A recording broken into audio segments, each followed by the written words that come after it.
That's a big shot, a very big shot indeed from Tendulkar. One bounce, 4 over extra cover. Tendulkar's popularity in India is unprecedented, but despite the enormous pressure, he retains his humility and dignity. Back home in India, it's a little difficult to move around freely. People love the sport and the sportsmen, so it gets a little difficult. You don't have your privacy. Well, that's a price one has to pay for it. But looking at the other side of the coin, I feel, it's the love and the good wishes which when you go on the ground, you have 100,000 people cheering for you, praying for your success. That it does help, and it means a lot to me. Over a long time he's been under scrutiny, under the spotlight, and you can never really look back and say he's done anything wrong. So he's dealt with it particularly well. Oh, he's like a god in this country. I mean, he's treated like a god, and he behaves like a god as well, literally, because a person with so much of expectations, with so much of pressure on his head, you never see him lose his temper. As I said, like he would, if anybody wants to get photographed with him, he'll never say no.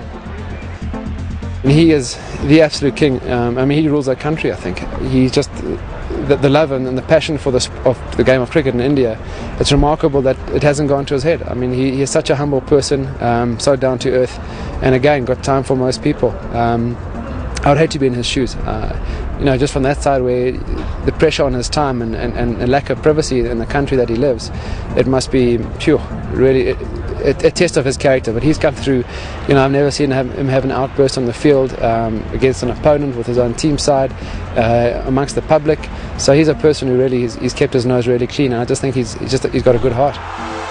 Now in his 30s, Tendulkar's touch has barely deserted him, although he did go without a Test century between November 2002 and January 2004. Critics questioned whether he was still the master, still capable of dominating an attack. He answered the doubters with a typically belligerent, unbeaten 241 against the world champion Australians in Sydney.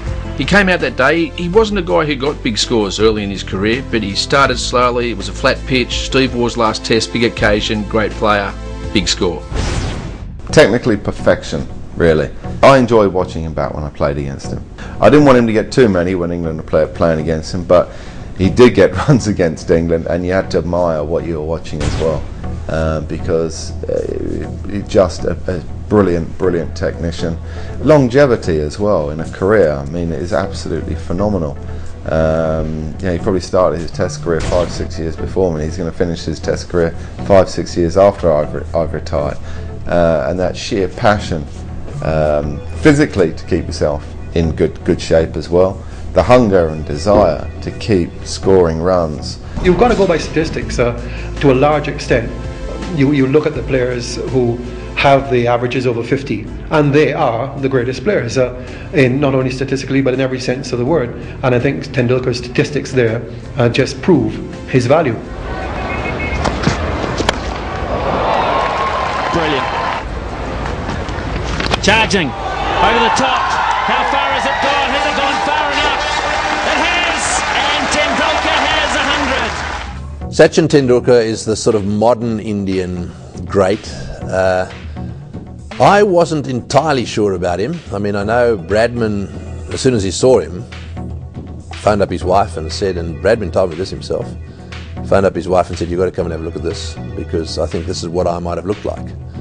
And that in itself, was saying something, and that happened before I was convinced. Then I went and watched him play on some of the good wickets, and in particular I saw him play some innings in Sharjah, in one-day cricket, and he was just something else. I mean, they just couldn't bowl to him. No one could bowl to him.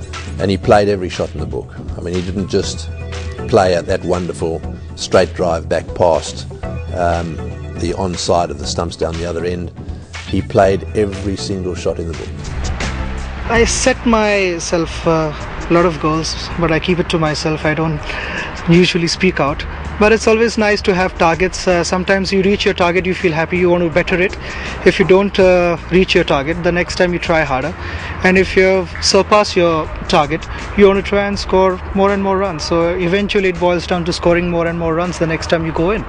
I think there is always scope for improvement, and one is never satisfied with what you've achieved in life. You want to try and get more out of it, and that's the same case with me. I mean, I want to try and score as many runs as possible, and try and be as solid as possible and play good cricket.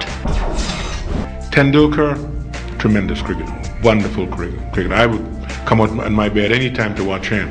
He's great. I mean, you just look at his record. You know, he loves playing. He loves the game. And he knows what he represents. He knows he represents his people really well, and his team, and the game of itself. By general consensus, he is still one of the best batsmen in the game today, and is amongst the top 4 specialist bats of all time. He remains cricket's most popular player, particularly on the subcontinent. We celebrate him amongst ESPN's legends of cricket.